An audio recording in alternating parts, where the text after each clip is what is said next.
Welcome to our holiday episode of the PDS podcast. In today's episode, we'll be chatting all about night sky photography, aurora borealis, and storm chasing with our special guest. But before we get started, I just want to take a moment to thank our sponsor for today's episode, Miracle Dent Repair. We'll hear a little bit more about them a little later in the show. Also, if you're watching us live right now, just remember that this is the raw and uncut version of the podcast, which means you may see or hear some things that don't make it into the final episode. Also, during the break, you'll have an opportunity to ask today's guests some questions of your own. Now, you may have noticed that this intro has been pre-recorded, and the reason for that is because I had oral surgery yesterday and I will not be hosting tonight's show. So with that being said, I would like to welcome and introduce you all to today's guest co-host, Michaela Iwasek, who has been kind enough to step up and cover my spot for today's episode. So thank you, Michaela. Now sit back, relax, and enjoy the show. Good evening, everyone. Just before we start, we wanted to make a quick mention of the events that happened on Friday night. As many of you have likely heard, there was an absolutely devastating tornado that occurred on Friday evening, affecting multiple communities across Arkansas, Missouri, Tennessee, and Kentucky. We would like to send our condolences to all those who have been affected by this tornado. The American Red Cross is on the ground assisting families affected by the storms in Missouri and Arkansas, and have tweeted that they're assessing the situation and beginning relief efforts. So hundreds of workers and volunteers are working across the region to provide support to those in need. And there's also, I believe, people who are just going down and taking supplies to these communities, as well as there's also a GoFundMe link, which maybe Jordan can sneak in here somewhere. But so the PDS podcast is trying to assist the Red Cross to raise disaster relief funds for those impacted by these storms. If you want to make a donation, please visit redcross.org/donate and select the disaster relief under the I Want to Support tab. And it's at the bottom of your screen there right now. So good evening, Michaela. Good evening, Shannon. Good evening. Hey. How are you, sir? I am very festive with this distracting Santa hat. How are you two? Good. Very good. Thank you for stepping in for Jordan tonight, Michaela. That's awesome. He's lurking in the backstage, but he won't be showing his face till the breaks. That's okay. Might be a little swollen around the edges. I'm not. He's got a beard to hide it, though. He'll be fine. That's right. Hey, you never even see the bruising. That's right. And that sick diamond-plated grill he's going to get it's going to make it all worth it. He's been waiting for that forever, so. He has. Yeah. So tonight, our special guest is Shannon Bileski. Shannon's a photographer and a storm chaser based out of Manitoba, so I'm feeling pretty outnumbered. I've got two badass Manitoba chicks on tonight. I'm a little terrified. You should be.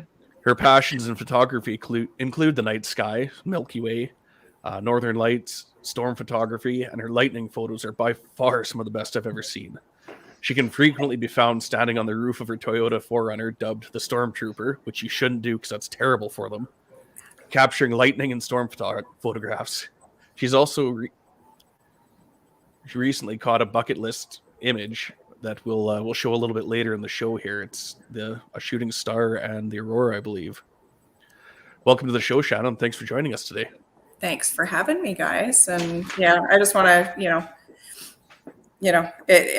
it's really, we never, as storm chasers, we never want to experience, any disasters. And what happened was an absolute disaster and tragedy. And my heart really goes out to them. So. Yeah, Absolutely. definitely. Watching that unfold was, it was terrifying. Yeah. Well, we were actually on the Storm Chaser social that night, and we didn't even realize what was going on. Like, I mean, we were all talking and chatting, and we had no clue. I wasn't watching what was going on, and then seeing it afterwards, and just seeing the couplet and seeing some of the images, it was horrifying. So yeah, it was. Yeah, there's no words to describe that. No.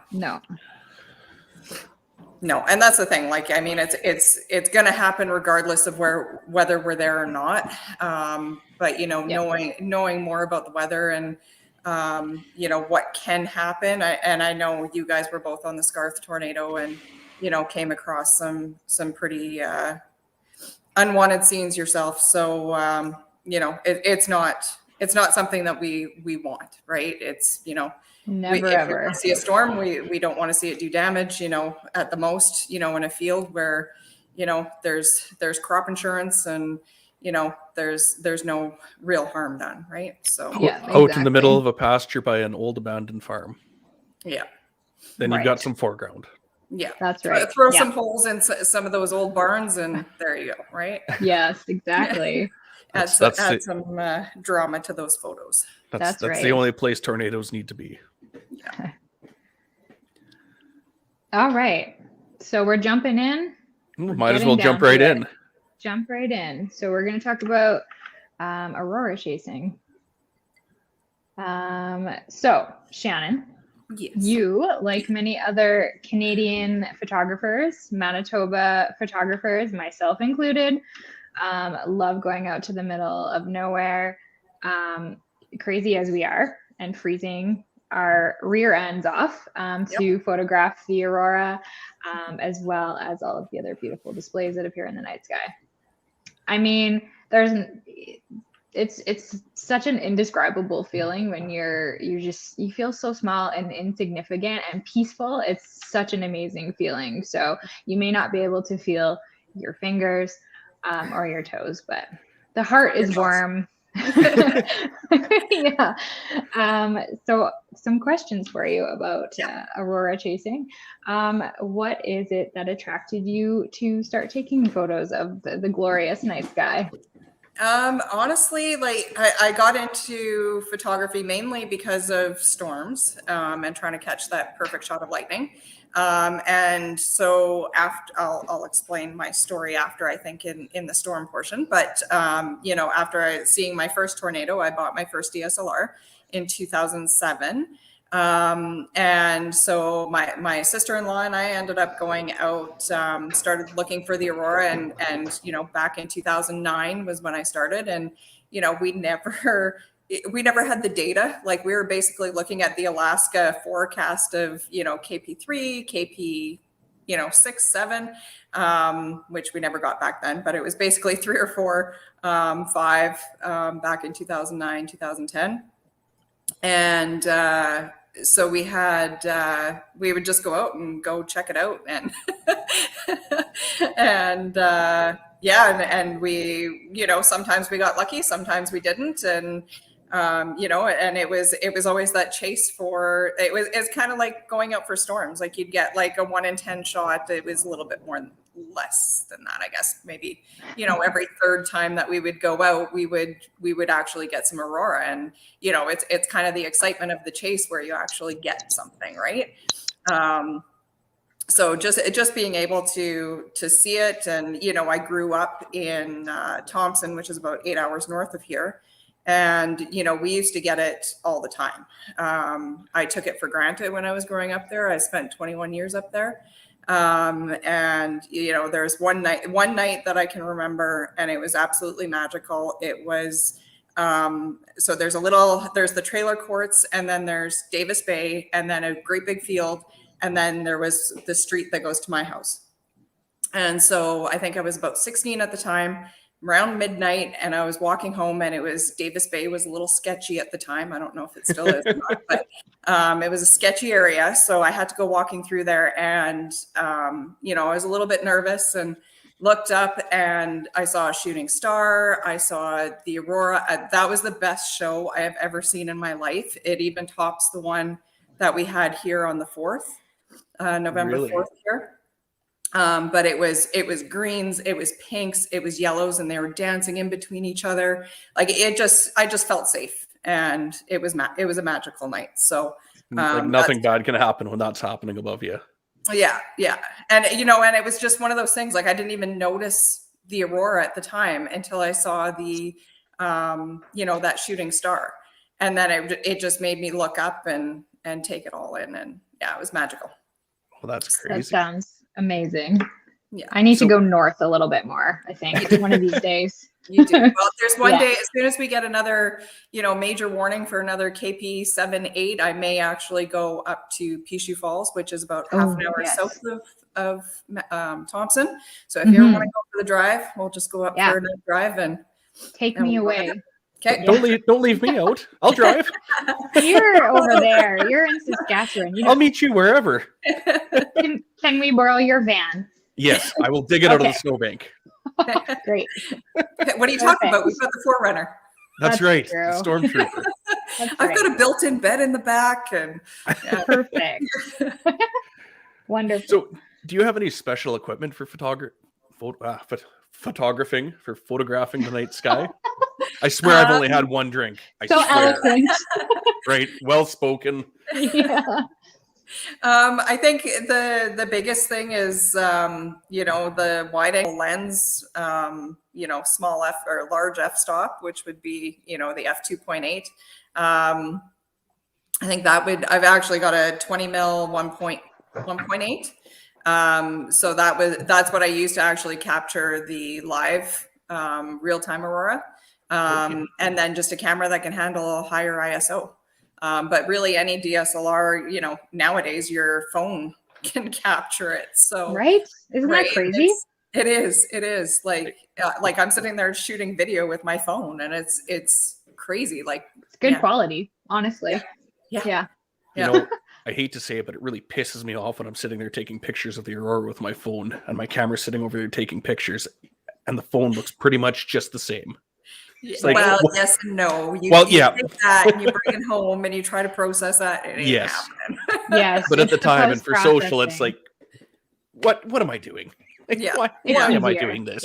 Yeah. The only thing I got to say though is if you are going out and you are shooting photos of the aurora, if you have a filter, a UV filter or anything on your lens, take it off.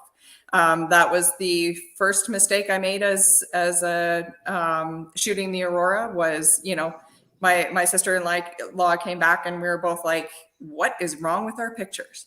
And, there's this big ring around it. And then we found out that I can't remember, centric rings, I think is what they are. But it's basically caused by your filter. So you got to take that filter off. Yikes. I did not know that. Neither did I. Yeah. I don't own a filter, so I don't have that issue. Yeah, you know what? A filter saved my camera. So right. Twice. Yes. Twice. What did you dump it or what were you shooting? Yeah. So there was one night I was out at Sandy Bay, which is probably 30 kilometers from here, north, and I was out with a bunch of people, and I kind of went off on my own on the right, and the aurora was like, okay, it was decent, and then all of a sudden it exploded.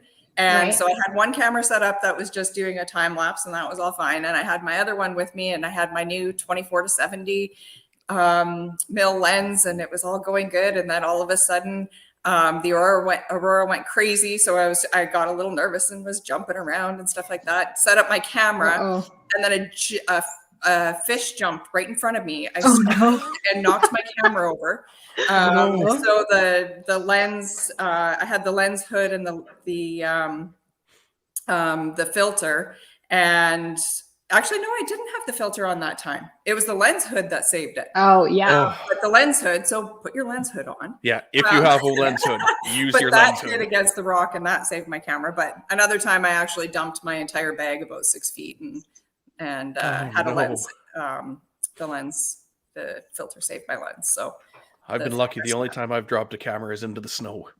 Yeah, but they always land lens first. They do. It's just heavy that way, right? It's just like, boop. Yeah. Jerks. Yeah. I know. Isn't that terrible? I've dumped mine numerous times, but it's just a little scratch. It's like it gives it character, right? Oh no, this one was a bad one. I was taking it out of my vehicle, and I was actually going on a storm chase, and so I was bringing my camera bag up, and I guess for some reason one of the sides was completely open. So I pulled it over my shoulder and then turned around, and I had my 24 mil, my 70-200. I had, I think it was my D800 at the time, all of it went flying. And my Oh. 7200 smashed up pretty good. The filter was completely smashed. But yeah. Oh, Yikes. Fun times. That That's a hurts nightmare. me. That's like cringe. I'm cringing. Yeah. No, thank you. Yeah, they all survived. It's all good. That's what repair shops are for. That's right. They stay in business because of our clumsiness. Yeah, exactly. Do you have any special spots that you are drawn to that's like Old Faithful that you like to shoot when there's some kind of event in the night sky? Yeah, it all depends. I now have two. So I've got, I'm sure you've seen it, the tree. The tree is literally a 1 minute drive for me. I could probably walk there in less than 5. It's just down the road, so I can, go out in my PJs and, I've minus 30. I've gone out, with my truck and stayed warm in the truck and just kind of parked there and shot there. I've gone out, gone Perfect. there. So that's Sounds a good one. Incredible. Yes. Yeah. And then my other favorite spot is Sandy Bay. That's, I got to say, my favorite. I've always had luck there. It's also, it always changes. Like, so I've shot there so many times. There's rocks, there's beach. The last time I shot, I don't think I posted any. Actually, I think I posted one, from the last show. And I've got like probably 3 of me and then my friend that was out with me. But I mean, you get indents in the sand, you get different patterns. Like there's, it depends on how much water there is. And, we've had water pretty much all the way up the beach. And the last couple of years that's been pushed right out. So you've got rocks, you've got, so many things. So that's my favorite spot, but it's a bit of a drive. That's okay. It's worth it. Yeah. I think I already know the answer to this question, but is there a special night that stands out for you above all others when you shoot in the night sky? Yes. You're going to show the picture, right? Well, hopefully Jordan. Hey, there it is. There it is. Wow. So crazy. So that people don't understand how rare that was. It's not just a meteor, but it was like, okay, so I'll start the beginning of the night. So basically what happened was, there was supposed to be Aurora. It was supposed to be KP4, I think. And I kind of debated back and forth. I'm like, do I go? Do I not go? Like this was March 30th. And it was, I think it was the Good Friday. And it was, as you can see, this is March and it was frozen solid. Like I think that night it was maybe minus 20. I want to say minus 23. So it was still really cold out. And so what happened was I must have gone back and forth at least 5 to 10 times. I'm like, screw it, I'm going to go. So I ended up going out and there were some friends out at Patricia Beach and met up with them. There are some astrophotography friends that were shooting out there. And so everybody was pretty much packing up and leaving right around 11 o'clock. So it was just me and my friend, Sheila. And so she had just taken a shot, packed up her camera. As she was packing up, this happened. Oh no. And we were both like, whoa. And it was straight green and explosions, like where you see those bright lights in there, those were explosions of green. Like I couldn't even explain it. Like I didn't even know what I was seeing at the time. And like, I thought it was a flare. Like it looked like a flare going the wrong way. Like it was just, it was incredible. And then she's like, oh my God, did you get that? And I'm like, I think so. And the camera was still going. So I would say that like it lasted probably a good 4 to 5 seconds. On that was an 8-second exposure. We were just waiting for it to finish. But I was actually set up to take a pano. And I think beginning of this year, I actually finally finished that pano image, but this was taken at like 14 mil or 16 mil. Wow. 16 mil. So you can like imagine, like that's pretty wide. How big that actually was. I was going to say, that's going to be huge. Yeah. Like, I don't think people realize how special that really was. So, yes. So yeah, I still haven't seen anything like it since. Good chance you never will.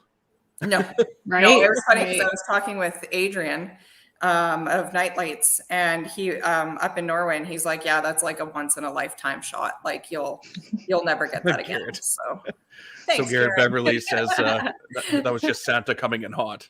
Pretty epic photo for sure. In Oh, March. sorry, in March. guys. Christmas in March. Yeah. Having technical difficulties over here. Oh, no worries. Hold on. So The this will just headphones keep are dro- connected to Apple Music, and it just keeps playing and playing. There we go. This Shut will it keep off. I Jordan gotta busy. He can edit all this out. That's the beauty of this part. to all This the is just a live raw. viewers, give me a break. Just give me a free pass. Surprise! Blast your ears with some metal that I accidentally played. They're never gonna have me back here. That's not true at all. You can't get fired that easy. No. I'm still here, That's true. How does that happen? right?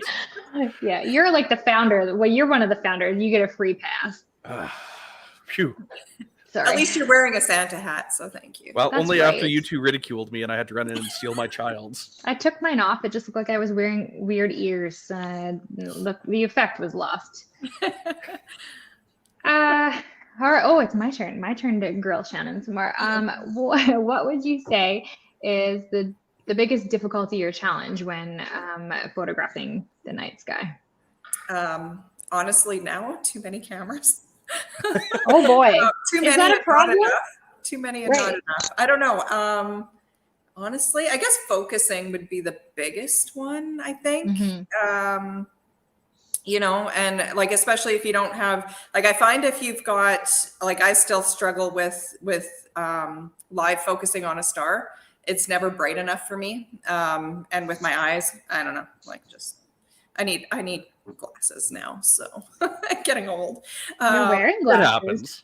happens. So yeah, like I find without having some kind of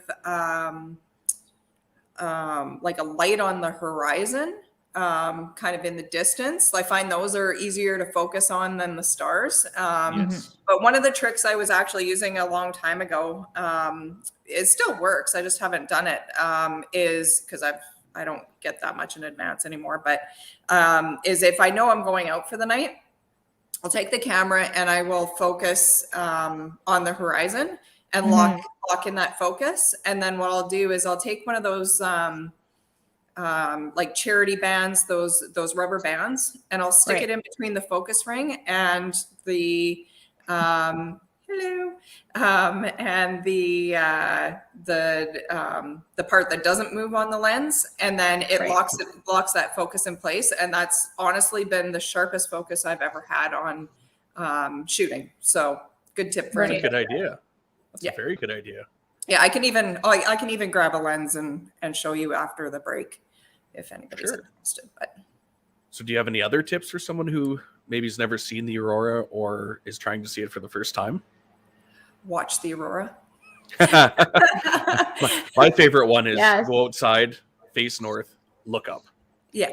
Basically. You would think that that's like standard, right? But a lot of people ask, where can I see it? I'm like, Yeah. I'm thinking the Birds Hill Manitoba Park. aurora. Birds Hill Yes. Park. No, just kidding. Yes. Just be The careful. Apparently, that's the only place you can see it in the whole world. Is Oh, and at- Okemwick Marsh. Okemwick yes, that's right. That was a bit of a scandal last year, was it not? It was kind of crazy up there. Yeah. It was. Wow. Yeah, actually, there was one night a friend and I went out, and I was coming back, and the string. Actually, that was in March. I think it was in March. The roads were crazy slick, and there was like the amount of traffic that was coming back because I came back down 67, and then I came up to 59. And yeah, the amounts of traffic that were coming back from that area were just insane. Right. It was insane. It's like, did you know that you don't have to go somewhere where people congregate? Like you can just go in the middle of nowhere by yourself to see it. Yeah. But I don't I don't get it. Yeah. I like to be You're alone. better off if you're better off if you're alone. Yeah. That's right. Get That's right. Yeah. Get out in the dark. Yeah. Yeah. The focus peaking helps. I still find that it's not as sharp as I want it to be, though. Mm-hmm. The perfectionist in you. I am. It's the worst though when you go to process your image and you've got like the stars are just not right. They're not tack sharp. Oh my That's gosh, that fuzzy. drives me insane. Yeah. Like I'm just gonna vignette the edges and Why is this fuzzy? Right? Yeah, the other tip I can give somebody is if you do focus, you change locations, you move your camera at all, check your focus again. Because I did it that night, November 3rd, 4th. Because I think I was out shooting by about 7:30, I think, at night, and then changed locations around 10:30, I think. And we went up to Sandy Bay, and from Victoria Beach to Sandy Bay. And I was shooting with one camera, set it up, and then came back to the other camera. And I was shooting for a while. I even shot real-time video. Didn't even look at the focus, and I lost probably, I don't know, maybe an hour's worth of stuff. So it's like, whatever. I mean, it wasn't the 2 a.m. stuff. So it was right. At 2 a.m. I made sure everything was good. Sometimes you forget though. You just get so excited and you're just like, yeah, it's good. And then it's like, fine. what have I done? Yeah. At least you got to see the show with your eyes though. So that's important. Yeah. And that's the one thing, sometimes like you just put the cameras down and you just stand there in awe. That's and right. you just like November Time 4th, lapse like it. it was. Yeah.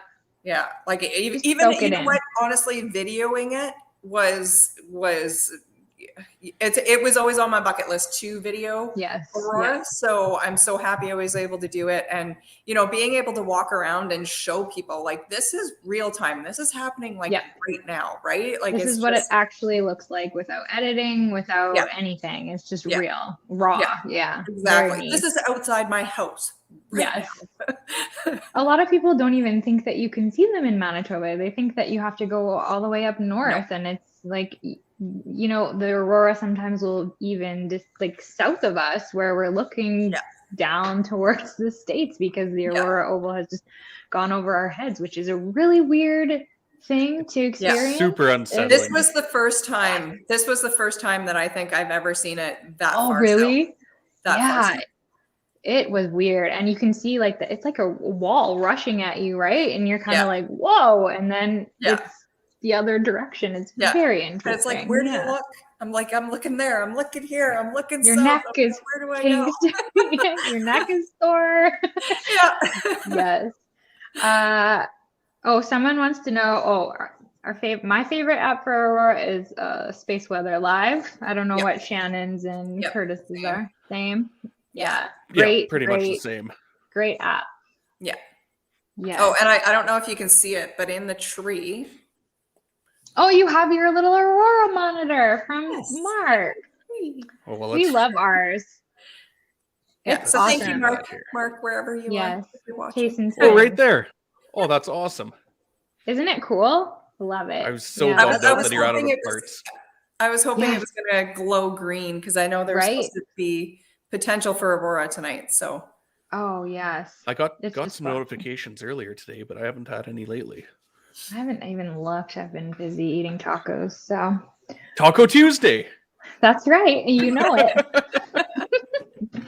Yes, Tracy. Mark is back ordered on parts for that beautiful contraption. So hopefully he can get more in. And I was like, Mark, you have to like mass produce this thing because I don't want to sit there all night getting up and checking notifications. I just want like the thing to buzz and blind me. And then I'll be like, all right, I'm getting up now. Yeah.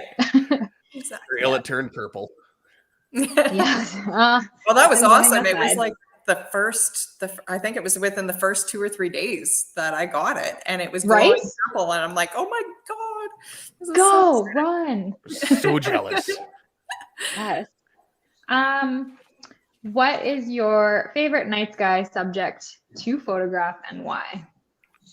Favorite night? I don't know. It honestly, right now, it's a toss-up between the aurora and the Milky Way. I mean, I've seen a lot of aurora in my time, but honestly, the second best show I saw was just November 4th. So I know we're going to be in for a lot more good shows over the next little while. So over the next, probably a good 5-6 years, we're going to be in for some good shows. But the Milky Way's kind of captured me over the last little while, the last couple of years. So I haven't been. Sorry, your monitor is blinking green now. Just now that you had said it, it's flicking. Oh, it does. Oh, that yes, every it now and- does that. Oh, Yeah, that's it. That's it going out and checking. I if got the magic is excited. there. Yes. Something It'll, shiny. I'm like- sorry. It'll like glow. Yeah. Yeah, I don't. Um, What was I saying? What were you going We were to say? talking about the Milky Way, and I just said how the Milky Way is more constant. So it's not such a rush to go and compose your shot, right? Like if you kind of know basically where it is in the sky, when it's going to set, when it's going to rise. So you can kind of compose your shot with your foregrounds, which I know you're like me. You love, to find that foreground to add some interest. And so that's the nice thing that I enjoy about the Milky Way is how it's more versatile. It's not. It is, not but as- it's still rare. Like I find It is, yeah. like to find the perfect, to find the perfect, like I guess no ambient light, to find the Yes. perfect spot, to Yeah. find no moon, to Yeah. like certain things have to align in order for the Yeah. Milky Way to work, right? Especially when you're shooting and it has to be like at a certain time in order to line it right with your shot. Yeah. That type of a thing. So I think that's what I find intriguing about the Milky Way. Like I like being challenged. I like something new. I like challenges. So for me, I think that's what I like about the Milky Way. It's a new challenge that I can go after. Right. And I just got a astromodded camera, so I'm very much Woo! looking forward to trying That's it out. exciting. Well, that's Yay. special equipment. Yeah, so Yes, I'm that is definitely special equipment. Yeah. yeah. Is it like, did you purchase it or is it No, modified? Like got with it a star modified. tracker? Yeah. Right. So you've got a tracker on it, and what else do you have on it? Well, it's got the what is it? It's not the infrared, but it's I can't remember the name of it, but there's a special filter on it that Okay. that pulls in the reds and the hydrogens from Okay. from the night sky. So Right. I'd like to try to do some work eventually on my dog's dreaming, doing the nebula and stuff. I would love to get into that. I'd love to get a telescope and do some more of that stuff, but that's further off for now. My biggest thing right now is just getting the Milky Way, doing some good track shots, and stacking them all up together. So, Oh, that's exciting. Mhm. I'm looking forward to seeing that. Well, thank you. So am I. Yeah, that sounds amazing. Jason was just razzing me about my Christmas hat, and I have it here. It's just cutting me off, and I look like a mouse. So literally, my kid wore these at school today. They were in her bag, so I just went and like grabbed them. Well, Tracy has a question about settings on the camera. Shannon, do you want to answer that one since you're the Okay, pro? so typically for the Aurora, I shoot my ISO a little bit lower. So my ISO it all depends on your camera, but my camera can handle my D800, the D850, Nikon D850, can handle pretty high ISO. My Nikon Z6 can handle more. Mm-hmm. So I think my Z6, I usually have it at 3200 ISO. My D50, 850, I've got at 1600 ISO. And then depending on how bright the Aurora are, will be how long I shoot, how many seconds I shoot for. There is also the 500 rule, which is, I can't remember what it is. You basically take your focal length times divided by 500, I think, will give you how many seconds you should be shooting, kind of your max shutter speed, because you don't want your stars to trail, and that'll give you when your stars will start trailing. So for Milky Way, I usually shoot anywhere from 3200 to 6400 to pull in more of the light from the Milky Way itself. And then what you can do from there is you can actually stack your photos to get rid of any grain. So I find usually about 8 photos, 6 to 8 photos, you can do pretty decent. Thank you. you're welcome. So you can usually do six or eight, and there's to stack those, and that'll give you like hardly any grain coming out of that.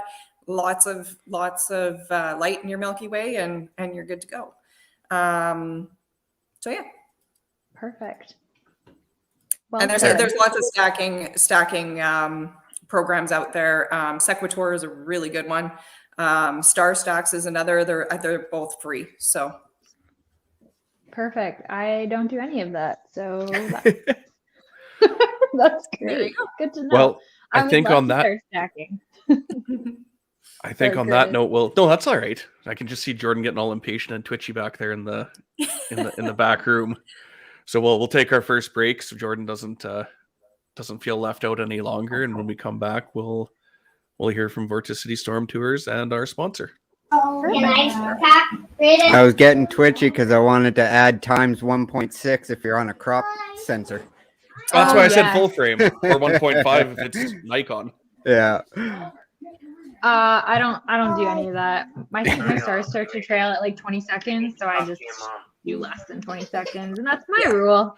Yeah, I think mine I can do quite a few. Like I think it's like 20 seconds or something is what it says I can do. Yeah. But I find 13 seconds is all I can do because it's so wide in the vignetting part of it, it starts to trail anyways. So I always go less, but definitely. Yeah, I mean, if you can go less, why not? Yes, Garrett. Wide open. This is also the other reason Jordan is in the backstage this show. Because of the children's. Yeah. Gremlins all over. I'm lucky my dogs are actually being very good in there. I took them for 2 WALKs today. So you were well prepared for this.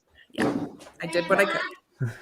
So if anybody has any questions for Shannon or any of us, now's the best time to let us know in the comments. Did you want me to grab my lens and that little rubber thing and I can show you with that? Okay. Yes, absolutely. There we I have go. been taking out my earbuds so that I do not blast music. So this hat is actually a toque. It is toasty. This Crown Royal is not helping, making it worse, isn't it? Well, I'm scared to drink it too fast. I already can't say photography. Oh, right. Photography. The first time apparently I've ever said that word. I really said it the exact same.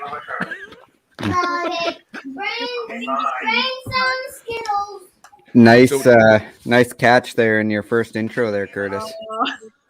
It's like I was like, oh crap. I'm like Ron Burgundy. I just read whatever's on the teleprompter.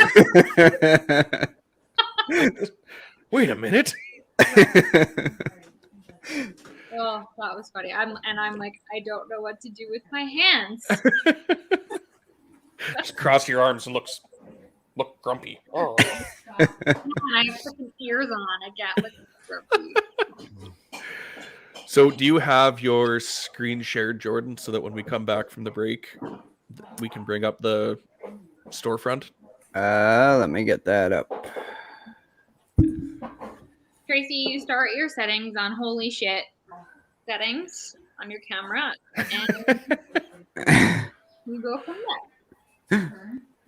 I think everyone, it depends on their camera and their lens and their equipment. But I mean, if you're shooting in the daylight, you adjust accordingly.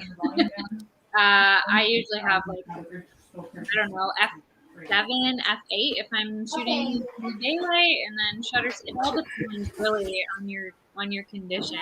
I'm pretty good at changing stuff on the fly, so I can dial it in. But we'll let Shannon say what she has hers on, because she's probably pretty safe ISO 2 to 400. Yeah. What's that? F8, and then your shutter speed, just whatever you need to freeze the action. We're just not really answering Tracy's question. I diverted it to you. Okay, so when chasing a tornado, you must have your settings ready on your camera. when you're chasing a tornado, you should have your settings ready. There has been many times where I have been chasing a tornado and, I set it, maybe half an hour prior, half an hour prior to when we actually get on scene, and it's darker or it's lighter. So my settings are always off. So usually take picture or two and then you adjust. So, if somebody else is driving, I recommend, take a couple pictures out of the windshield, and adjust your settings as necessary. I always shoot on manual mode, so I get the pictures that I want, because I find that the settings are never really right. So always kind of adjust and go as needed. But I do typically try to manually focus, because I'm usually shooting for lightning as well. So, and then also if you're shooting video or anything like that, then, it's always, I find any kind of storms or tornadoes, it has a hard time adjusting the focus. So usually try to focus to infinity and then you're good to go. So, yeah. If you're a beginner, don't do any of that. Just slap it in auto, and then you'll actually maybe get something. But burst mode, you can just like fire them off. Yeah. It's honestly, you like. I know what I'm doing with my settings, but when I'm like in a high intensity moment, my brain turns to mush, and I don't know. I don't remember who I am or where I am, and I just. So you just kind of do what you can to get some sort of, I mean, Shannon's a pro, so she's got like all of the calculations in her head, and I'm just like, shoot, one, don't pee your pants. Make sure your camera's set, and make sure you look at the back of the camera every now and then when you're taking a picture, because if you bump your dial the wrong way, you got a black picture. That's right. Just not to be intimidated. Just have fun. Make sure you're looking at the storm also, because we forget. Look through our phones and look through our Garrett and I are cut from the same cloth here. The spray and pray and continuous drive. Just let her go. Sort that out later. You'll get at least 2 usable images. Yeah. Perfect. Is there any more questions, or do we jump back in? Yeah, if there's any more questions, let us know quick, and if not, then we will. What? Do you want to show us your lens and your silicone ring? Okay. We'll put you. So, I don't know if you can see here. I'm gonna see if I can make you full screen. There we go. So basically, what I do is so this is my focus ring. Yeah. So I will focus automatically. So I'll just go focus automatically to the horizon line. And then I take this and just slide it up very gently, so that it's half on the focus ring without moving the focus ring, and half there. And then, as you can see, I can no longer move it. And that's just one of those silicone bracelets that you get for marketing and stuff like that? Yeah. Oh, neat. Yeah. So I find, like I've had that in my bag. It won't slip. It won't move. It's always good to check your focus when you get there just to make sure. But this is the best focus method I have ever used. That's cool. I like that. Yeah. That sounds, I'm going to have to try that, because I'm like the zoom in on the star, dial it in, pray to God I don't touch it at any point, and carry on. So I like that it's locked in place. Yeah. That sounds like you just got to be careful, because I think once out of maybe 20 times I've had it knocked where it was slightly out of focus, but that's like I've had like pinpoint stars where I can't get that even by focus using the focus peaking or just zooming in, because my eyes are there. Right. Especially, it's cold out in your hands, and it's like it's a whole process to really use that live view focus. So I like this idea. I'm gonna try it. Yeah. No, it's good. As long as I've got a bunch of those little bracelets around, so. We're gonna have to add them to our merch store. I was gonna say, Yes. In the shop. All right. Looks like that's all the questions. Garrett says he's going to try that same thing out. Oh my God. But yeah, you know what? Honestly, when you're doing it, don't just have it down, already have it on, and then just push it up. All you got to do is push it up, and it won't move the focus ring. So you just gently slide it up. So just have it like around your lens, and then once you've got it, just kind of slide it. So you just, I don't know if you can see that, but you literally just take your nail. Yeah. Oh, hang on. There we go. You just take your nail, push it up, just gently push it up, and then it's in place, and you don't have to worry about it. I like that Bileski method. Yeah. Right on. Oh, Jordan's gone, so we must be coming back. All right. Jordan left us. Threw us to the wolves. See you, buddy. Hail damage.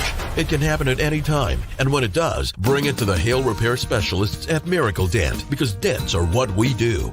Our paintless dent repair process maintains your original factory finish with no repainting or parts to order. You'll have your vehicle with its original factory paint back in no time like it never happened.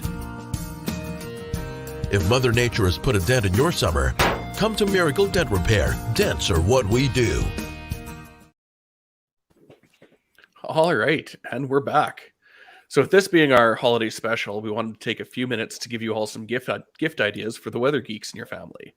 We got a ton of neat products in our merch store, which is at mbstorm.redbubble.com.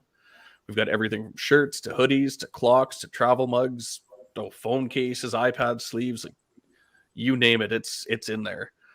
You can find the perfect gift while you're here. I particularly like, if you can see the clock that's orange, blue, and black. It shows chase clouds, eat a gas station burrito, and then listen to the PDS podcast. That's all you need to worry about doing during your day. I wish. Oh, Michelle, is that your plant? Yes. That's absolutely her plant. Very nice Hoya there. I purposely left my plant out of scene so you don't see how horrible it is. I told you I would give you some tips. All right.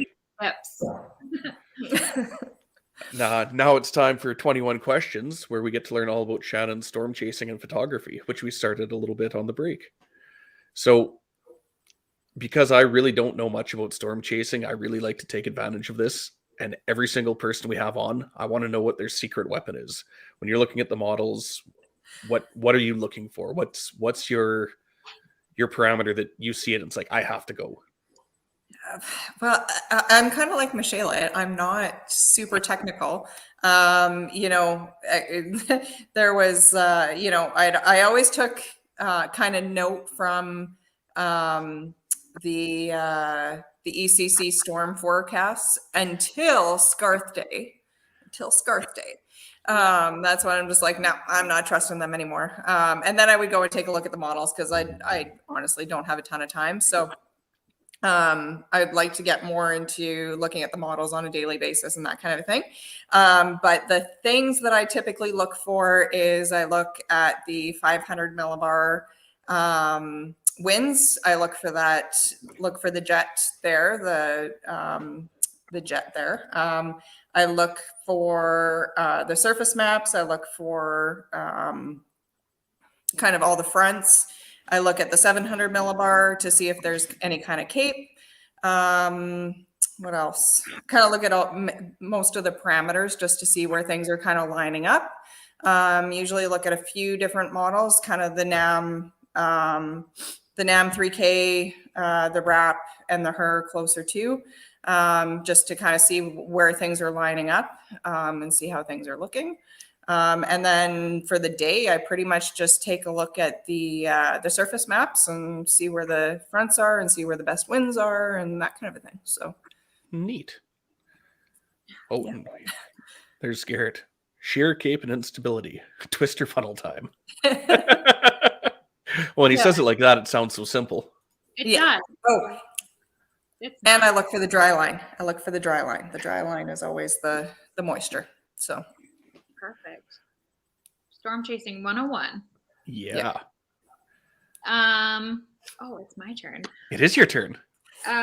Okay. I'm getting to the private life here, Shannon. What do you do when you're not storm chasing? And I can answer this, but I want everyone else to know what Shannon likes to do in her off time. what do I do in my off time? What off time? You're a busy lady.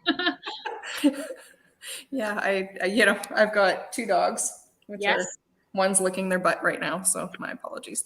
Just showing off. So I do work full time. I'm a solutions analyst for an insurance company. And then I've got 5-acre property that usually I try to keep up. And this weekend I was chopping wood and getting things ready for the cold weather that's coming. And and then I do photography in my spare time. So In your spare time. in my spare time, I find a little bit of I'm time. not chopping wood. I am taking photos. Yeah. Awesome. I love it. I wish I was out chopping wood right now. No, you don't. Your ears Well, I love would it. be You'll flopping love it. around. You Yeah, should see me with a chainsaw. Pretty I would be terrified if you with the chainsaw. probably, yeah, that's accurate. I lost my spot here. Quick, Curtis, cover it for me. Oh, I'm back. Okay. What do you enjoy? What do you enjoy the most about storm chasing? I know that's going to be a hard one. Hitting the open road, just that freedom and just getting out. Like for me, it's, it is the open road. Like I love it. I love the driving. Like that's the one thing about, this whole pandemic that I'm finding is, I'm missing my hour-and-a-half drive every day.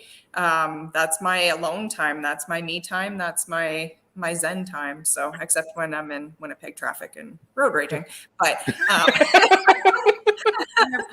The worst place to drive ever. it is. I honestly, like it's, being under the skies and, that anticipation, it's chasing after those storms and you never know what you're going to get. It's meeting up with friends along the way and, chatting with them and having steak afterwards, hopefully, and a drink and, chilling with them. So that's always cool. That's right. Yeah. So how did you get interested in storm chasing? Do you have professional training or?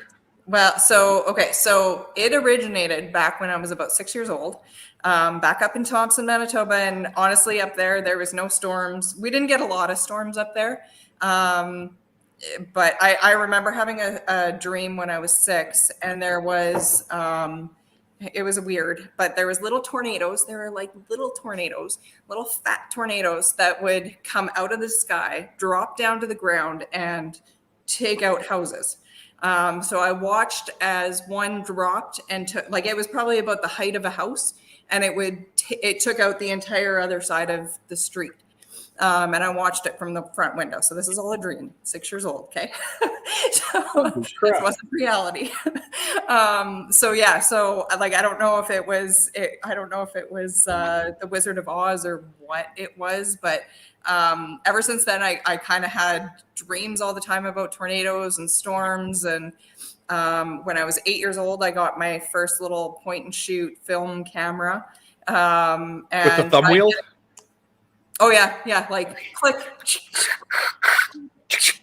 Yeah, one of those. And so I always tried getting pictures of lightning with it. And I think when I was 12, I did get a shot of lightning and it was ISO 800, I think, at the time. And it was literally just one little streak of lightning going across. But you got it. But I got it. So ever since then, I've been trying to get a better picture of it. And then in 2007, there was the Eli tornado. So my partner and I at the time were driving, he had mentioned on, he was watching, the Weather Channel and that little ticker tape at the bottom and everything, and severe thunderstorm watch in effect. And So he's like, well, let's go now because there might be thunderstorms. So it's like, okay, like rush out of the house and off we go, because we had to go to Brandon to see my my sister and my niece. It was her 3rd birthday party. So we headed out of the house, and then, you know, I was telling a friend the week before, literally a week before, I'm like, I would pay $10,000. I don't have it, but I'd pay $10,000 to go and see a tornado, like have somebody like show me a tornado. So driving down the road, and, you know, it didn't, like, it was blue skies on one side. It was a little dark on the other. And I knew nothing about storm chasing at the time. I knew nothing of it. And then all of a sudden it was dark, and I noticed something drop out of the sky. I just noticed something. I'm like, I swear that's a funnel cloud. Like, I've never seen one, but I swear that's a funnel cloud. He's like, no, it's just a funny cloud. So sure enough, like within 2 minutes, this thing was on the ground. We watched it from start to end. We had, what was it? Golf ball sized hail that was being flung at us. Like, that was the first thing that we really noticed out of the storm, was this golf ball sized hail. It like hit the windshield, and we were doing like 110 down the highway.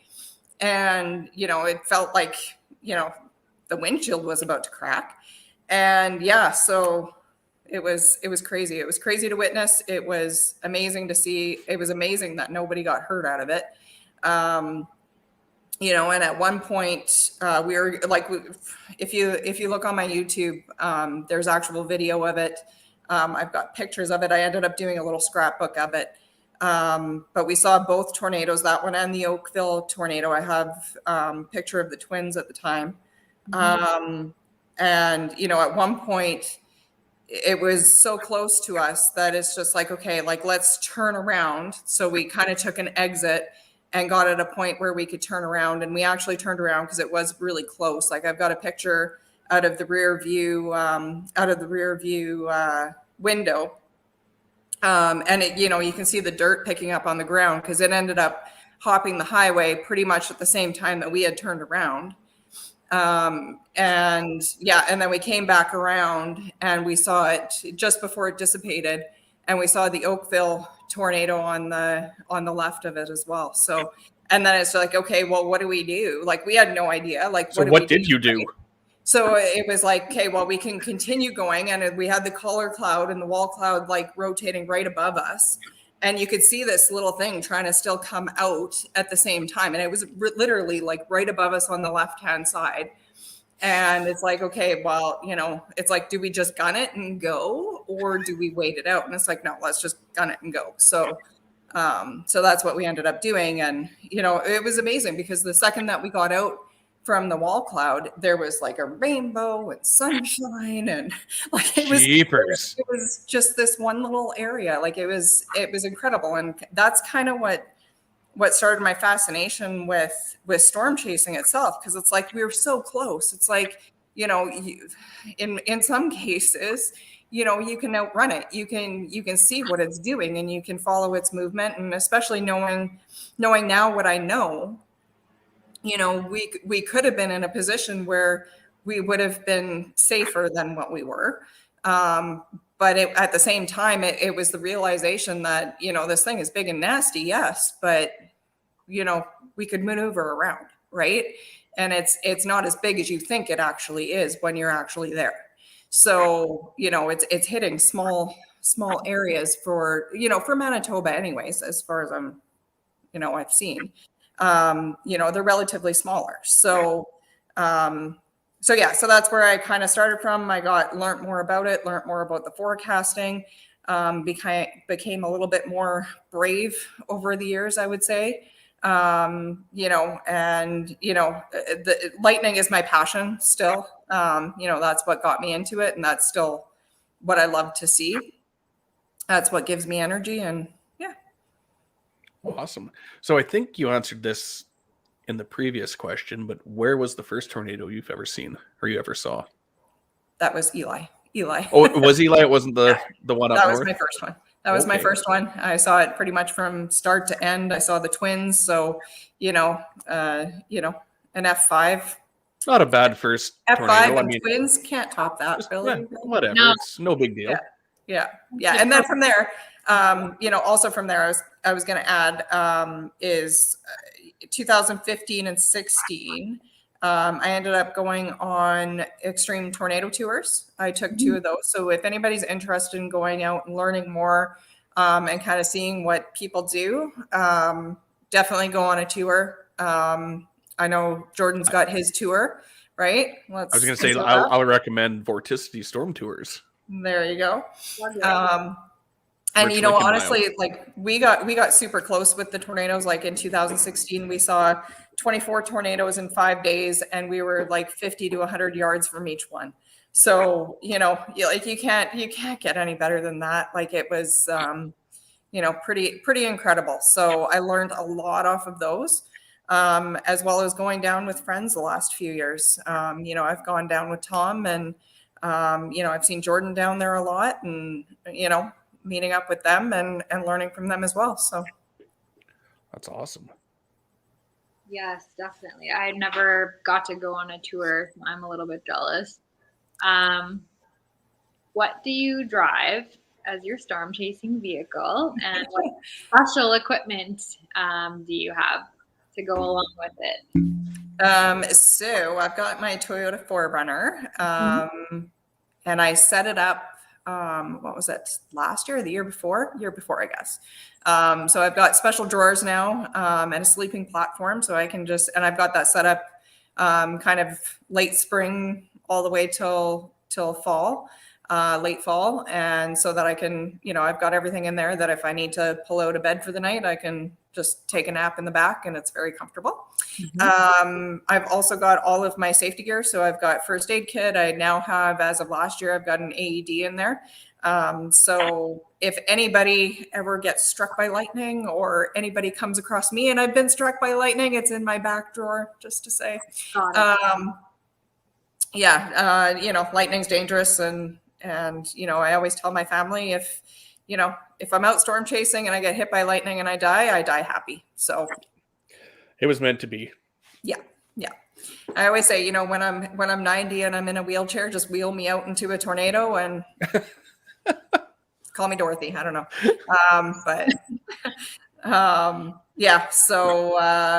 What else do I have? I usually bring, for any electronic equipment, I usually have my cell phone on me. But my cameras, I always have my cameras set up on tripods, or I've got one camera now set up on my windshield mount. I've got my Wi-Fi extender, signal extender, that I pull out every now and then when I'm in southern Manitoba and they don't have enough data. What else? I think that's pretty much it. Relatively simple, I guess, right? It's easier, I find, when you've got, like, sometimes when I'm watching Aaron chase and he has, quite a bit of equipment, not as much as some people, but I'm like, how do you manage? How do you triage what comes first? What camera? Like, I just couldn't handle that. So I totally agree with you that the least amount of equipment that you can get your job done and keep everything safe and get your shots. Totally the way to go. Definitely. Yeah. If you were to guess, how many tornadoes have you seen, or have you caught since you started chasing? I know that's a loaded question. It is. There's a lot of people who count. I'm not a counter. I know we caught the 24 that one year. I got to be close to 100, I would say. Gotta be. So the correct answer then is all of them. What's that? All the tornadoes. The correct answer is all of them. All of them. Yeah. Good answer. But that's a pretty big number, over 100. Yeah. I'd say close to 100. Not quite 100, but probably close to. Yeah. That's awesome. Crazy. Yeah. A lot more than Curtis and I. Way more. But yeah, but look what you guys got last year. Come on. It was pretty good. Yeah. So do you have a favorite storm to chase, like a tornado or a structure, or what do you go out after most of the time? I'm just kind of there for whatever. Like, I like structure. I like the tornadoes, as long as they're photogenic for the most part and staying in fields and all that kind of good stuff. Yeah. Yeah, like I think one of the favorite ones I would say would be one I caught with Tom in Wyoming. It was like 16 degrees and we were like at 8,000 feet or something like that. Like it was the coldest tornado that either one of us had seen. And it was absolutely beautiful. Like I've got it up on the wall. Like it's just, I had a nice little windy road that was leading right up to it. Like it was perfect. And yeah, it was neat. Eli, of course, Dodge City was another one that was pretty incredible. Yeah. It's hard to top those two, right? Right. Yeah. Exactly. Yeah. Those are like the pinnacle of what you want to see. Yeah. Like I know Dodge City, like we saw 12 tornadoes that day. And, right afterwards we were all on such a high from seeing it all. Right. Yeah. And we were all at the liquor store. We were all going to go buy some liquor and it's, and then we saw the Mamatis hit and it's like, okay, people who want to drink, get your drinks. The rest of you come in the van. We're going to go get some pictures of the Mamatis. So I'm like, I gave somebody my cash. I'm like, here, grab my booze. I'm hitting the road. Right. I want to do both. And so like the shot I got of the Mamatis, like, in that, and it was a mud puddle that I shot it in, and I got a mud booter. Most people should know what a booter is. But yeah, like it was incredible. That's awesome. Oh, Buford. Was it Buford? Buford, Wyoming, coldest, hottest, and driest tornado. Yeah, that one was pretty incredible.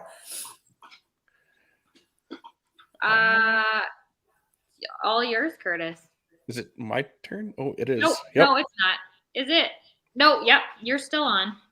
Okay. So what? No, would you consider storm chasing to be an addiction? It is. I think it's it's hard to say. Like for me, it's yes, it is an addiction.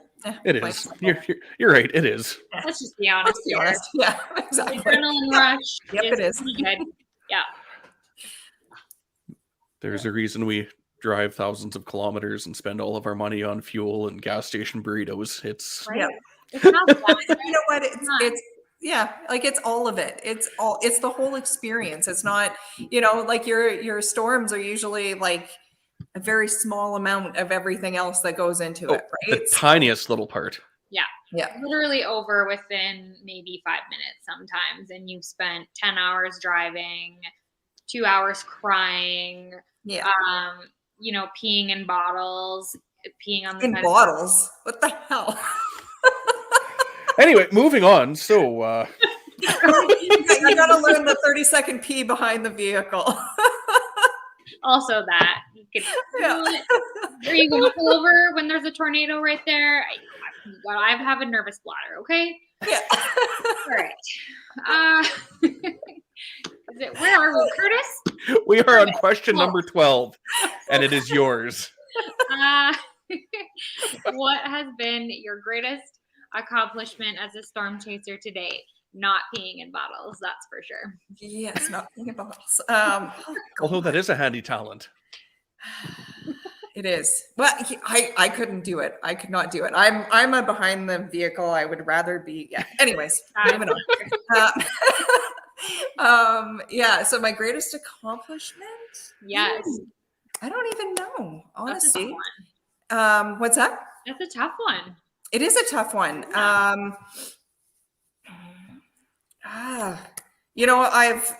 guess the forecasting and nailing that forecast is kind of one of those. I still haven't had one that I'm super, super proud of for the most part, but I know the River City tornado, that was one that, I was forecasted for. I was sitting there, I was waiting for Katie.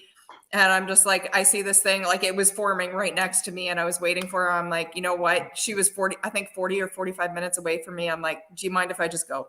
I don't think you would mind, but can I just go for this thing? And I literally sat in front of this thing. Like everybody else was kind of waiting on the road. And I went for it. And I'm like, I got right up in the circulation And I sat there and I could see the motion, I could see the spinning. And then all of a sudden I just had this like curtain of rain that started wrapping right around me.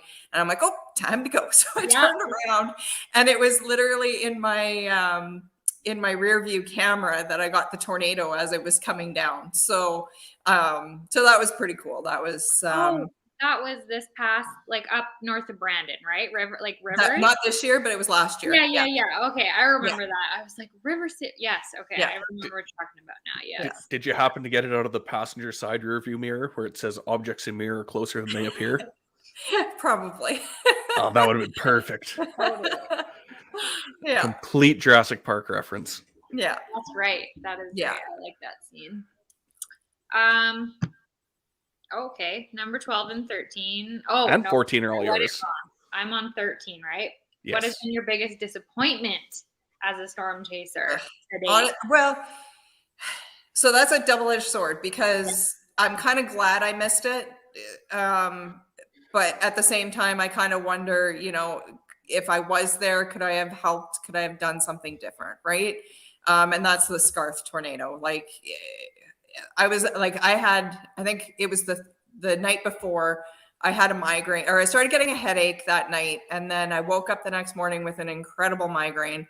And I don't think I got rid of it until about 2:00 in the afternoon. And I was still dizzy at that point. But I was keeping an eye on things and it just like, to me, it just didn't look like it was lining up 100%. So I'm like, meh, not worth it. Right. Not worth the 4.5 hour drive. Right. So, and then I saw, I think Jordan's live feed or something like that. And maybe you had posted a picture, Michaela, and there was a little tornado that had come down. There was, and I'm like, okay, that looks kind of cool. Didn't expect it to be anything. And then not even 5 minutes later, there was on Twitter, there was a shot of Aaron with this massive tornado in the back. I thought it was fake. Like when I first saw it, I thought it was fake. I'm like, no way. Everyone did. And then I'm like, it's literally real. Everyone. Questionable. Yeah. And then what happened afterwards was tragic and yeah. So for that reason, I'm kind of glad I wasn't there. But at the same time, I wonder if I would have been able to help out. Right. Yeah, definitely. I totally understand. Yeah. And that's one thing that I would like to get more into and kind of be more proud of, I think, is being able to give more education to kids and in schools and stuff like that. So I think I'm going to look into that into the future and do more of that because Manitoba does get tornadoes, but I think it's important to get that education out there.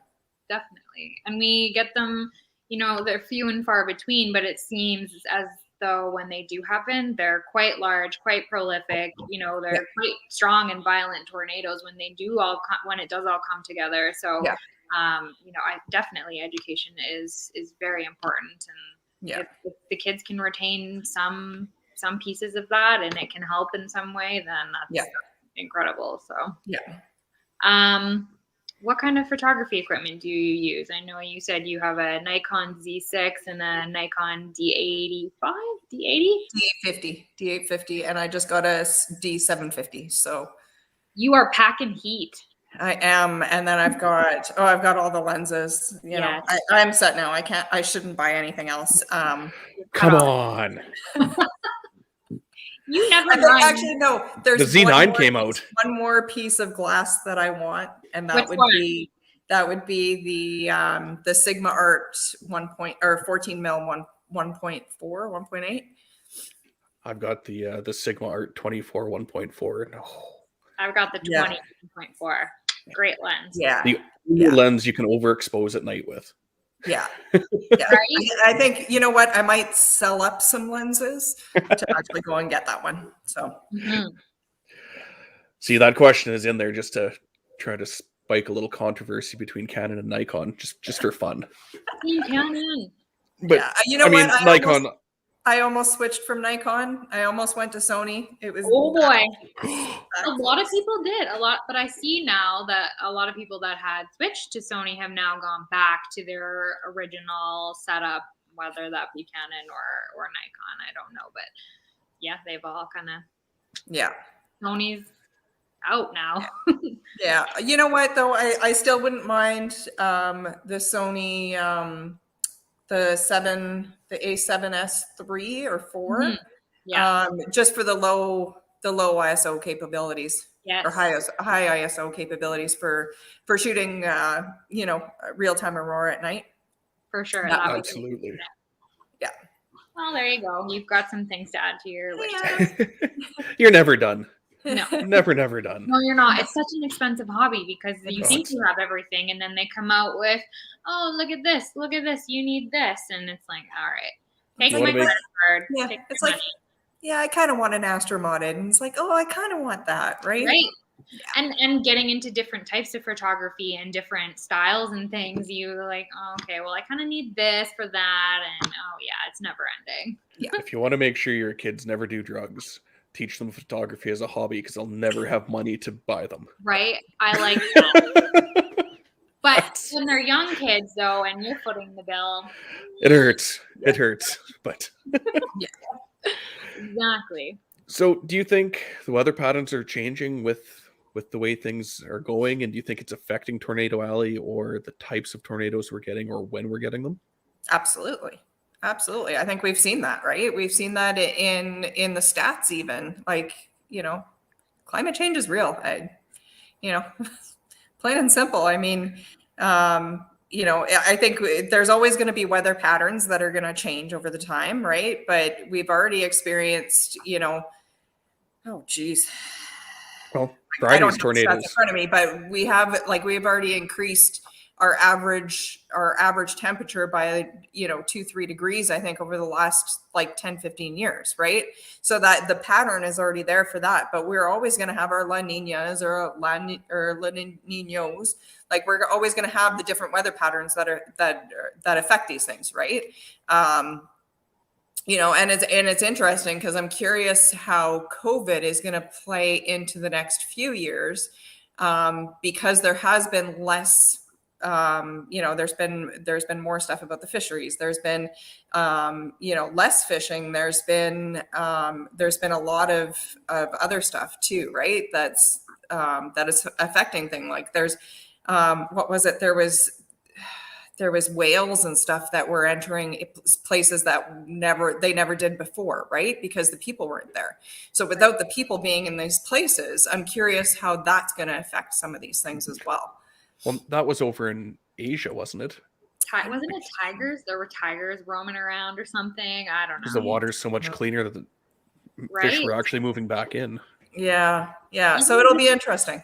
Even just on the highways, like driving home, the amount of deer that were just kind of meandering around was. Yeah. Well, look at the bears. Like there's been the hunters from the States and overseas haven't been coming in, right? So the amount of bears that Manitoba has had has been incredible. Like I've had one bear a mile down the road from me for as long as I've been here. Right. And now there's been an influx of bears in the area. Like I had one in my front yard for right. So COVID has affected aurora shooting by not containing the bears. Yes. No. No, I don't care. I still go out. I still go out. I got my Forerunner. My Forerunner will protect me.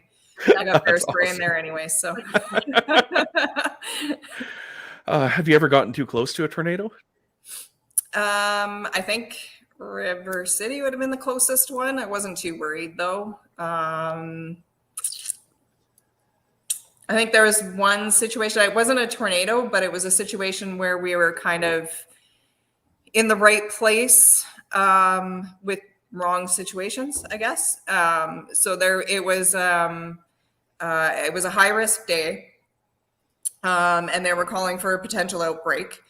And so there was a whole bunch of chasers out and we ended up in the right place. I've never seen storms initiate so fast. I think it went from, we saw the CU field, Cumulus field.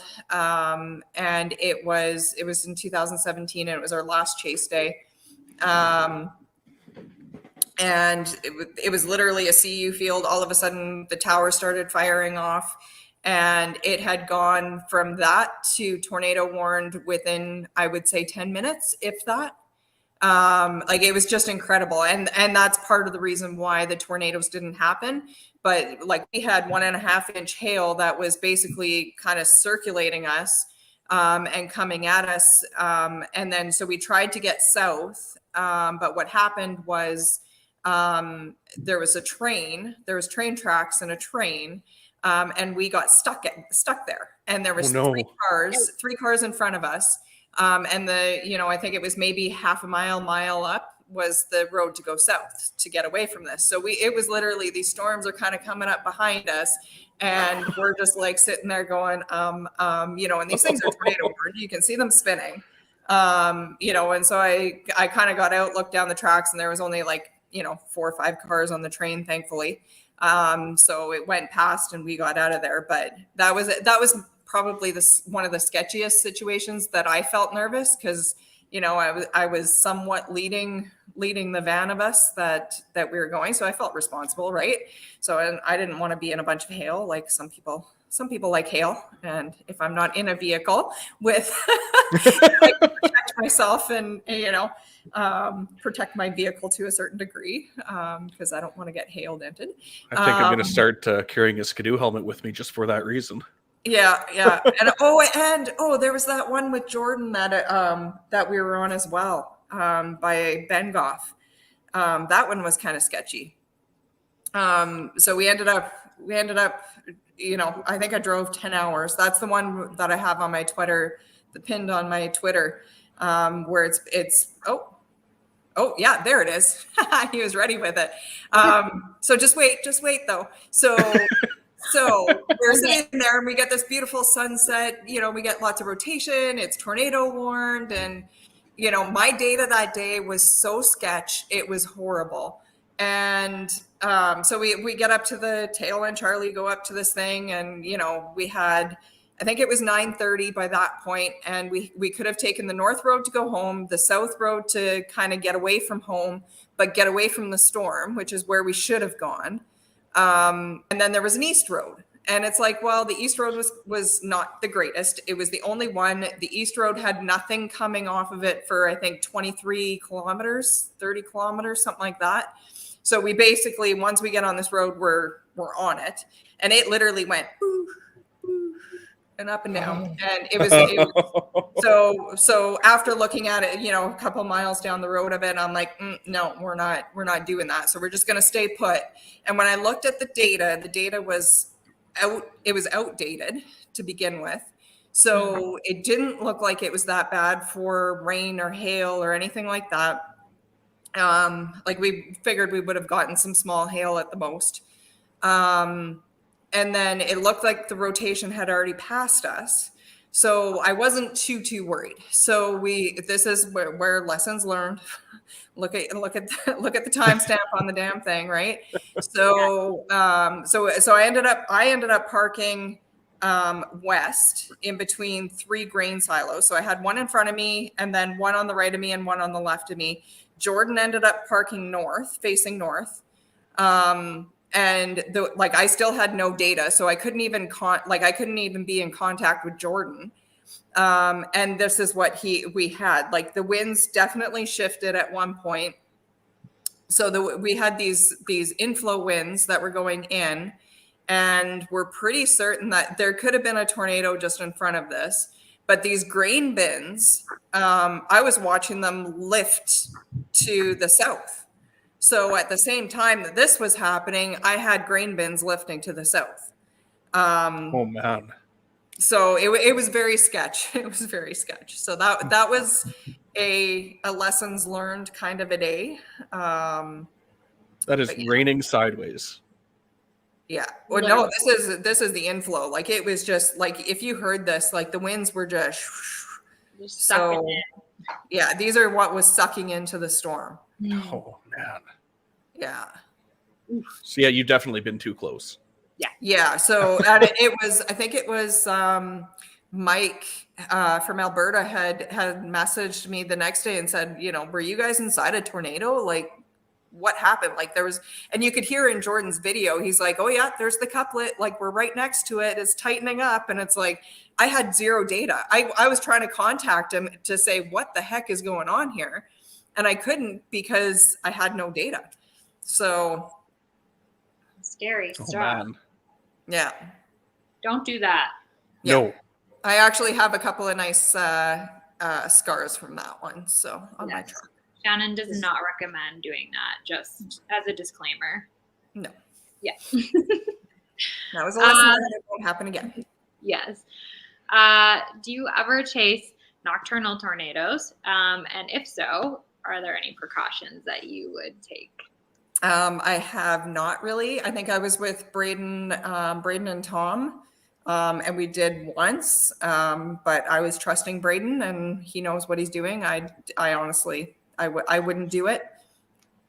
You can't see what you're doing. I mean, it's dangerous. Terrifying. Yeah, I know driving at night, like if you're driving any kind of half decent speed, like if something's in front of you, you just can't stop on a dime. You know, like if you're close to a tornado, if you know that there's one in the vicinity, there could be stuff on the road. Like you know, I've been driving down a road. I think I was driving down a gravel road doing about 80, and then all of a sudden the road just ended. So slamming on the brakes and, you know, you're sliding and, you know, I was like probably this close from the end of road sign. But, you know, imagine a power pole being down and coming or a house being at there 100 kilometers an hour, right? Yep. Scary. Yeah. Not good. So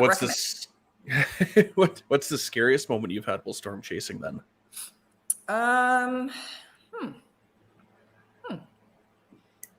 I think that one time with the train, just, you know, being uncertain. I've come close to lightning, but I wouldn't say that I was scared. I've had lightning kind of strike off to my right, and then the feelers come out and actually burn my eyeballs, like where you, like it's just like you've just got this flash in front of your eyes, and that was in the daytime, and you know, as my one eye, like I was pretty much blinded for a couple minutes with that So bright. burned into my eye. Yeah. But I've been pretty close to some lightning. So there are many types of storm chasers out there. So we are wondering, what type of chaser are you? Are you in it for the science? Are you in it for the photos, the videos, the adrenaline rush? You know, food. I don't get the adrenaline rush out of it. I don't. I really don't.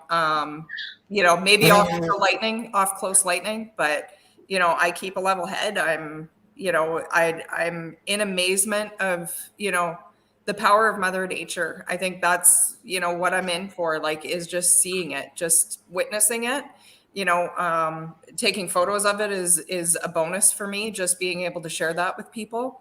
You know, it's just witnessing it. It's just experiencing it and feeling it. There's just nothing quite like it. Like, yeah, it's hard to explain. Do you know what the most miles you've traveled in a single chase were? Yes, I do. We all know that. So this would have been, I think I was driving for 36 hours within a 48-hour period. And so I had driven from Oklahoma City, because Tom's dad was supposed to be in, I think this was on a Wednesday. His dad was supposed to be in. So I think that morning I left, driven to Nebraska, chased for, I don't know how many hours, ended up driving up to the south of South Dakota, meeting up with Jordan and Arter and Barb for the night, and then we had breakfast, and then we all kind of went our separate ways, and I ended up chasing in Kansas that day, and then went all the way back to Oklahoma City again. So it was from Oklahoma City to where we ended up in South Dakota. It was 741 miles, and then it was that all the way back. basically. Yeah. So That's a good chase. That's a yeah. healthy chase. I loved it. I loved it. Bit of a And jaunt. that's what I live for. That's what I live for. The driving and just, being out there with, seeing this and, visiting new places and seeing new terrain, and yeah, love it. Love it. So with traversing all those provinces and states, which is your favorite to chase in? Hi, Tom. My favorite to chase in. Kansas, I would say. I really like Kansas. And why is that? Why is that? Just the terrain, I think. It's pretty open. Lots of fields. The roads aren't the best. Up in Canada, though, Saskatchewan's got to be the topper. Hey, there we go. Yeah, That's what I was fishing for. yeah. Saskatchewan, always. Shayla's just rolling her eyes. Like, okay, parts of Saskatchewan, but like this corner over here next to me is like a dead zone. Like, don't go there ever unless you absolutely have to. Yeah, roads are terrible and the self-service is non-existent, but true. There's lots of cool abandoned buildings, so that is one. But the roads are always reliable. Like Manitoba and Saskatchewan, for the most part, the roads are always reliable. I remember driving down one road in Manitoba, chasing, and I don't even know where this was. And we're driving along, and then all of a sudden, the road basically turned to quicksand. Like it was sand, but mud. And it was just like, okay, just keep the foot on the gas. Just keep the foot on the gas. Stick it in like the sand mud mode, and away I go. Right? Like down in Kansas and Oklahoma, and that, like, some of those roads down there are like pure mud. Like they're slick. Like I don't know how some people do it, but I need more training in that 4x4ing area. So that'll be on my agenda for next year. How half the time they're in cars that don't have any sort of off-roading capability, and they're kind of stuck. So that's just what happens. But True. You gotta do what you gotta do, I guess. I don't know. Yeah. Yes. I have lost my agenda again. That's all right. We're just waiting for Jordan to insert a sound effect, but I don't know if he can. So we'll just pretend that we heard the thunder and the lightning. This is where you can't hear lightning, but good. We hope so. We really, really hope so, because it's not been a little bit of a rocky start for us with this game. Okay, excuse me. I did really well. So exactly, which is terrible for us. You were like, how do I fill this dead air now that well, this was a terrible, terrible mistake, but we've been getting better. We've been making them harder. That's good. That's good. Not good for Shannon, good for us. That's right. I tried to study a little bit, but hopefully there's a Canada one in here or two. So what we're going to do is it's going to be a single tornado. We'll give you 3 facts. And if you still can't guess it after 3 facts, then we'll start giving you your lifelines. And if you can't get it after that, then we win. Okay. Okay. All right. So fact number 1. Just got to make sure that they line up with, there we go. So it damaged a shopping center and numerous vehicles. Do I not get a picture of it? No. What? No, you don't. Sorry. Oh, God. No visual aids. This is a closed book test. Okay, no clue. Fact number 2. It killed 42 people, and 25 of those deaths were vehicle related. That sounds horrible. It does. It does. Why did we choose this one? Because it was really tough. Still no clue. So fact number 3, at times it was 1.5 miles wide. It continued northeast into Oklahoma where it dissipated. Tulsa? It's got no sound effects. That'd be like the womp womp womp womp womp womp. Come on. He's just sitting there giggling. He's probably gone. He's probably not in there. He's got his hands thrown up in the air. Okay, so what do I get for lifelines? Okay, so your first lifeline is it caused over 1,700 injuries, destroyed over 3,000 homes. Okay, that's another tip. That's not a lifeline. And left 20,000 homeless. Who do I get to call? Call Tom. Call Tom's Matana right there. Oh, there, Tom's guessing. Okay. No. But that's wrong. Lifeline number 2, it was the most infamous of Texas tornadoes. This huge F4 first touched down about 3 miles. It was in Oklahoma, though. That's where it dissipated. Okay. So this huge F4 first touched down about 3 miles northeast of Holiday, Texas. Can I use my phone? You can. Friend. You got one more lifeline though. Okay. This tornado occurred on April 10th, 1979. I don't know my tornado history. Garrett. Look Garrett. at Garrett's comment. Garrett nailed it. Perfect. Which one? Well, one of those. Which you can pick. One of those two is right.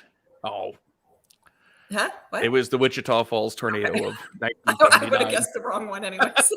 Jordan had it up on screen. I thought I got to guess based off of pictures. Come on. No. I guess we could do that, but That could be a lifeline though. Like insert a quick photo of it. there we go. It still wouldn't have helped me on this one though. So Write that down, Jordan. I will say mine was pretty simple compared to yours, Shannon. So thanks. you're welcome. All right. Thanks, well- Jordan. Thanks. No, actually, I picked this one. This was the first one I got to thanks, pick. Curtis. Thanks. God, goodness. I wouldn't have admitted that if I was you. I know, but I'm not going to let you live that one down next time I see you. I feel like I don't do enough to help the show. Jordan does everything behind the scenes, so I feel like I did my one little part this time. Put that hat on.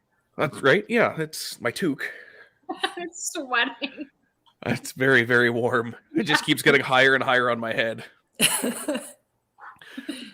So, Shannon, where can people find you on social media? Shan Bill, SHA. Oh, only one L. Only one L. Oh, It'll be fixed in a second. delete. It'll be edited.